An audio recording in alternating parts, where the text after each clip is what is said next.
Hobinya yang bekerja sambil makan itu membuat tubuh Molly itu semakin besar dan tidak pernah turun hingga dia tetap stuck di berat badan 175 kg. Hal itu membuat dirinya itu banting harga semurah-murahnya karena persaingan di dunia PSK itu kan sangat ketat. Dia bersaing dengan perempuan-perempuan yang masih muda-muda dan bertubuh langsing serta relatif lebih cantik daripada dirinya. Halo sahabat youtuber, apa kabar? Semoga semua baik-baik saja ya.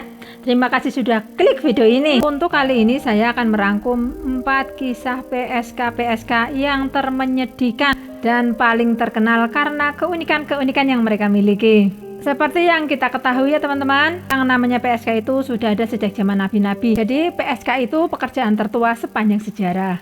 Saya hanya merangkum 4 saja dari PSK yang paling terkenal, yang paling fenomenal, yang mempunyai keunikan-keunikan tersendiri, dan salah satunya adalah berasal dari Kalimantan Tengah teman-teman. Kita simak saja langsung siapa-siapa saja PSK dan seperti apa sih keunikan-keunikannya sehingga mereka larisnya ampun-ampun. Jangan lupa sebelumnya tolong dibantu subscribe-nya ya. Terima kasih. Nomor 1 adalah seorang PSK yang tergendut di dunia, berasal dari kota Berlin di negara Jerman. Ibu ini namanya Ibu Molly Love. Ibu Molly ini mempunyai tubuh yang sangat-sangat gendut sekali. Bahkan berat badannya mencapai 175 kg. Sebenarnya nih teman-teman, wajahnya juga tidak terlalu cantik-cantik amat. Untuk menarik pelanggan-pelanggan, dia selalu tampil menor dan memakai pakaian yang bling-bling alias yang mengkilap-mengkilap seperti itu. Parahnya lagi nih teman-teman, Molly ini mengaku kalau 100.000 pria hidung belang yang sudah memakai jasanya tertarik pada dia karena kegendutannya, cara menor dandannya, dan juga dengan bajunya yang bling-bling itu. Sebagai PSK tergendut dan tidak cantik tapi sangat laris, hal itu membuat dirinya menjadi sangat terkenal dan menarik para jurnalis untuk menulis kisahnya dan memberitakannya di berbagai media massa. Salah satu alasan dia menjadi sangat laris karena dia juga berani membanting harga yang relatif terjangkau daripada PSK yang lain. Awal-awalnya Molly berkutat menjadi seorang PSK ketika dia dijual oleh suaminya di sebuah tempat prostitusi. Diketahui suami Molly adalah seorang tentara di negaranya. Beberapa tahun setelah itu, setelah Molly mendapat cukup uang, mengumpulkan uang banyak, dia akhirnya berani membeli sebuah bar yang kemudian dijadikan juga di tempat itu sebuah rumah bordil untuk menjual martabak-martabak milik temannya. Yang paling unik dan paling antik dalam diri Molly selain kegendutannya, setiap kali dia melakukan pekerjaannya itu, dia lakukan sambil makan. Makanan favoritnya adalah kulit babi yang dilumuri dengan madu. Rasanya geli membayangkan bermantap-mantapan sambil makan, yang satu sipuk yang satu krauk-krauk.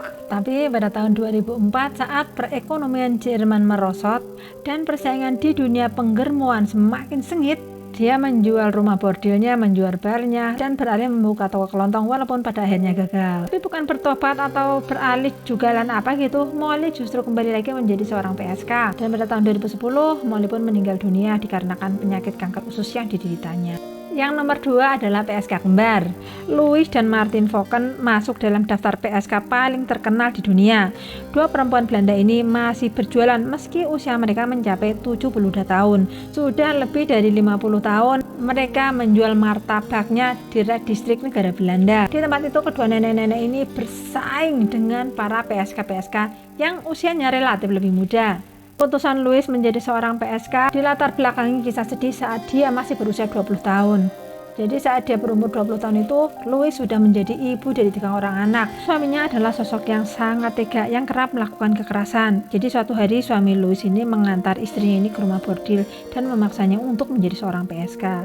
Dia diancam akan diceraikan kalau dia tidak mendapatkan uang yang banyak dari hasil menjual tubuhnya itu. Padahal dari pernikahan itu, Louis dan suaminya sudah mempunyai 3 orang anak. Awalnya Louis bekerja sebagai PSK di sebuah rumah bordil lebih dulu, dan adiknya Martin bekerja sebagai tukang bersih-bersih di lokasi yang sama. Tapi endingnya Martin pun akhirnya terjun menjadi PSK setelah ditawari oleh mucikari tempat sang kakak menjual diri. Dua nenek-nenek kembar ini mengaku kalau selama hidupnya dia sudah pernah bermantap-mantapan dengan 355.000 pria hidung belang di negaranya. Ketatnya persaingan di dunia PSK memaksa dua nenek kembar ini menurunkan tarifnya sampai benar-benar stuck di harga Rp500.000 setiap kali main.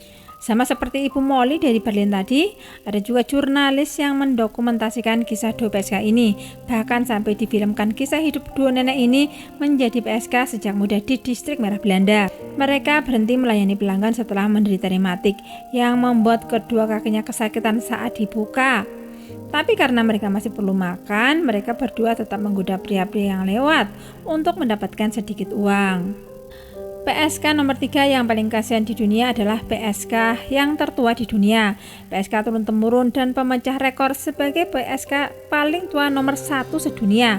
Dia bernama Doris Bock. Eyang Doris Bock berasal dari Kepulauan Malta di Mediterania. Dinilai sebagai yang paling tua di dunia karena memang di usianya yang ke-107 tahun dia masih aktif melayani nafsu para pria hidung belang di atas ranjang. Disebut sebagai turun-temurun karena ternyata ibunya, nenek buyutnya, neneknya, bulenya semua bekerja sebagai seorang PSK. Jadi memang Doris ini punya darah PSK. Sejak muda sudah jadi PSK. Sejak pecah perang dunia kedua, Doris muda enggak mau kalah. Untuk menyemangati para tentara-tentara yang bertugas, Doris merelakan tubuhnya dinikmati oleh para pejuang-pejuang itu, digilir oleh puluhan tentara di negaranya setiap malam. Pada tahun 2014, Eyang Doris merayakan ulang tahunnya yang ke-100 dengan sangat mewah dan sangat meriah. Sebagai PSK yang sangat terkenal, tentu saja tamu-tamu yang datang banyak sekali. Ada pejabat-pejabat tinggi, ada politisi-politisi, ada juragan-juragan, banyak juga pemuka-pemuka agama. Tapi lucunya, para tamu-tamu yang rata-rata laki-laki datang dengan memakai topeng untuk menutupi wajahnya dari bidikan kamera wartawan yang meliput acara itu. Jadi mungkin mereka ini malu kalau sampai ketahuan pernah pakai Eyang Doris kali ya. Atau takut ketahuan istrinya lalu dicerai atau gimana. Intinya mereka itu sembunyi gak mau ketahuan. Nah, yang nomor 4 ini datang dari Indonesia, tepatnya dari Kalimantan Tengah. Hore! Amit-amit cepung bayi. Jadi PSK ini namanya Poni. Dia bukan orang loh ya. Dia seekor orang utan yang mirip kera besar daripada manusia. Si Poni ini dipaksa bekerja sebagai PSK oleh Germo yang tidak diketahui identitasnya di sebuah lokalisasi Kereng Pengi di Kalimantan Tengah.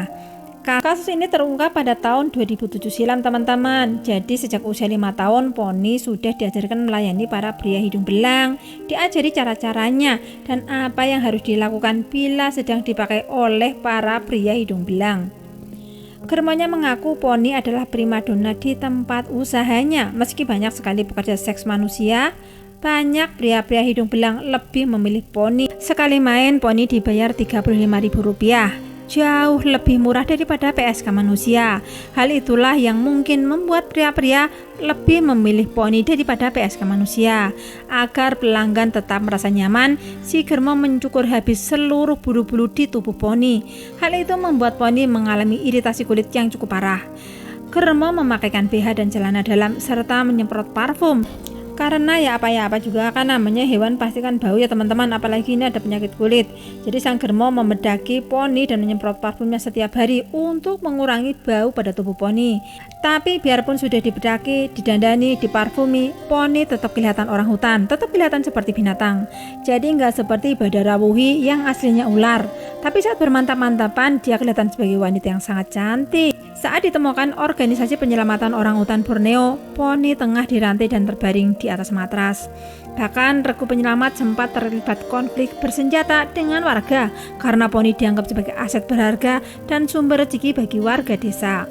Karena sudah biasa dan pada dasarnya sudah diajari main ranjang dengan manusia, Poni menunjukkan perilaku yang sangat memprihatinkan selama proses rehabilitasi berlangsung. Poni langsung berlaku genit apabila dihampiri petugas rehabilitasi laki-laki, persis seperti saat dia bekerja menjadi PSK.